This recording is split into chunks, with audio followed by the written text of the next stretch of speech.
আসসালামু আলাইকুম। আমি সাইফুল ইসলাম চৌধুরী। উম মার্চেন্ডাইজিং এ জব করতেছি। আম অ্যা এবং আমি নন টেক্সটাইল ব্যাকগ্রাউন্ড। সো শুরুর দিকে আমি অনেক কিছু ফেস করছি। অ্যা যখন কোথাও ইন্টারভিউ দিতে গেছি তখন মার্চেন্ডাইজিং এর বেসিক প্রসিডিউর জিজ্ঞেস করলে আমি বলতে পারি নাই। তো ওই দৃষ্টিকোণ থেকে উম আমি অ্যাম কি করে বিভিন্ন জিনিস শিখলাম, ওগুলা সাজাই গোছাই যাতে একটা অ্যা এক জায়গায় করা যায়, এক জায়গায় বলা যায়, নতুন কেউ শিখতে পারে এবং নতুন কেউ এই মার্চেন্ডাইজিং লাইনে আসলে যাতে করে কোথাও ভাইবা দিতে গেলে অন্ততপক্ষে বেসিক জিনিসগুলা সে জানে। ওইজন্য হচ্ছে আমি এই চ্যানেলটা খুলছি। আর আপনারা যদি কেউ আমার চ্যানেলে নতুন আসেন অবশ্যই সাবস্ক্রাইব করবেন। আম তো আজকে আমরা জানবো মার্চেন্ডাইজিং কি এবং একজন মার্চেন্ডাইজারের কাজ এবং মার্চেন্ডাইজিং এর বেসিক প্রসিডিউর।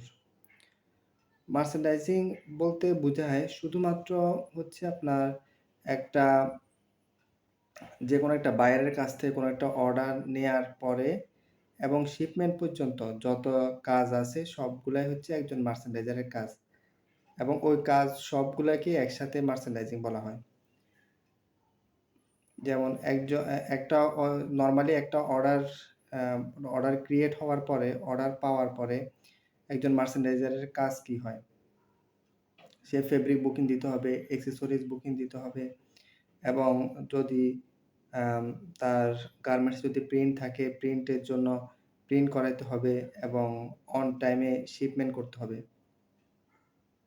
তো এই সবগুলা কাজকে একসাথে মার্চেন্ডাইজিং বলে। আর একজন মার্চেন্ডাইজারের কাজ হচ্ছে টাইম টু টাইম এই সবগুলা কাজ একসাথে কমপ্লিট করা। একটা অর্ডার পাওয়ার পরে তার কাছে হাতে ৩ মাস অথবা ২ মাস সময় থাকে। এই ২ মাস অথবা ৩ মাস সময়ের মধ্যে তাকে এই কাজগুলা করতে হয়। কি, কি কাজ? আপনাকে ফেব্রিক বুকিং দিতে হবে, অ্যাক্সেসরিজ বুকিং দিতে হবে, কেয়ার লেভেল, বারকোড লেভেল যত থ্রেড, ইলাস্টিক যত অ্যাক্সেসরিজ আছে সব অ্যাক্সেসরিজ বুকিং দিতে হবে। এগুলা অন টাইমে এট লিস্ট আপনার লাইন লাইনে সুইং করার ১ মাস আগে আপনাকে এগুলা সবগুলা ইন হাউস করতে হবে। প্রি ওয়েডিং এর আগে আপনার সবকিছু ইন হাউস রাখতে হবে। সো একজন মার্চেন্ডাইজারের কাজ হচ্ছে এই সবকিছু আপনার লাইনে সুইং ধরার ১ মাস আগে ইন হাউস করে রাখা।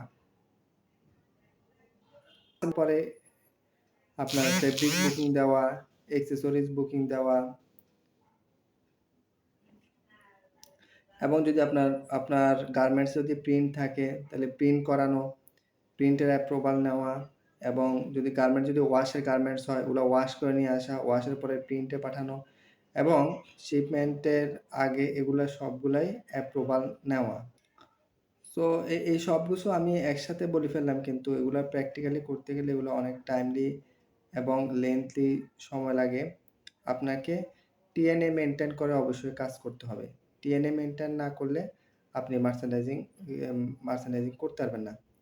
আপনি দেখবেন যে কোনো কাজ মিস হয়ে গেছে, একদম লাস্ট মোমেন্টে যেয়ে আপনার মনে পড়লো যে, হ্যাঁ, আমার তো স্ট্রাইক অফ ডেভেলপমেন্ট করা হয় নাই। আমার তো ইলাস্টিক বুকিং দেয়া হয় নাই। সো আপনাকে অ্যা টিএনএ মেইনটেইন করে কাজগুলা করতে হবে। এবং আমি যখন আমি যখন এই আমি অনার্স, মাস্টার্স ফিন্যান্স ব্যাকগ্রাউন্ডে করছি। তারপর আমি যখন মার্চেন্ডাইজিং এ ঢুকলাম, অ্যা মার্চেন্ডাইজিং কিছুটা জানলাম। এরপরে যখন ১.৫ বছরের মাথায় আমি একটা জব মুভ করতে যাব, তখন আমাকে অ্যা বিভিন্ন কোয়েশ্চেনের মুখামুখি হয়েছিল। আমি অনেক কিছু তখন জানতাম না।